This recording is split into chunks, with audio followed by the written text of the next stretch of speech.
मरियम नवाज का नाम ईसीएल से निकालने और पासपोर्ट वापस देने की दरखास्त पर समाअत आज होगी।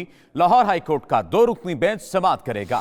दरखास्त में मरियम नवाज की जानिब से मौक़िफ़ अपनाया गया है कि वालिद की देखभाल के लिए बैरून मुल्क जाना चाहती हूँ। 6 हफ्ते के लिए बैरून मुल्क सफर की इजाजत दी जाए। दरखास्त में वजारत दाखिला, FIA, चेयरमैन नैब और DG नैब को फरीक बनाया गया है। अपने नुमाइंदा सुहेब शाहिद से मजीद जानेंगे। सुहेब, समाअत का आगाज कब तक होगा?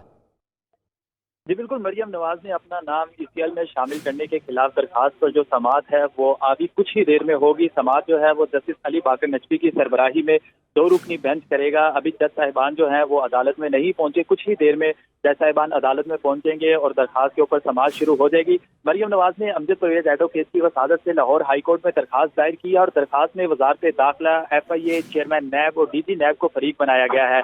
जबकि दरखास्त में मौक़िफ़ इख्तियार किया गया है कि अल अजीजिया रेफरेंस में सजा के बावजूद बीमार वालदा को छोड़कर बैरून मुल्क से वालिद के साथ वापस आई हूँ। और मरियम नवाज ने यह भी मौक़िफ़ इख्तियार किया है कि मेरा मौक़िफ़ सुने बगैर ही मेरा नाम जो है वो ईसीएल में शामिल किया गया है। तो उनका कहना था कि अदालतों में 1.5 साल तक मुसलसल पेश होती रही हूँ।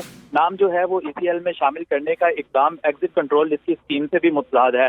जबकि मरियम नवाज ने यह भी मौक़िफ़ इख्तियार किया है कि वालदा की वफात के बाद नवाज शरीफ की देखभाल मैं ही करती हूँ और नवाज शरीफ की बीमारी में मुझ ही पर इन्हिसार किया जा रहा है। तो इस हवाले से उनका कहना है कि नवाज शरीफ की बीमारी की हालत जो है वो नाकाबिले यकीन है। नवाज शरीफ की बीमारी की वजह से मैं शदीद ज़हनी दबाव का शिकार हूँ। तो उन्होंने दरखास्त के अंदर ये मौक़िफ़ इख्तियार किया है कि वालिद की देखभाल के लिए बैरून मुल्क जाना चाहती हूँ और मुझे बैरून मुल्क जाने की इजाज़त दी जाए और दरखास्त के हतमी फैसले तक 6 हफ्तों के लिए एक बार बैरून मुल्क जाने की इजाज़त दी जाए।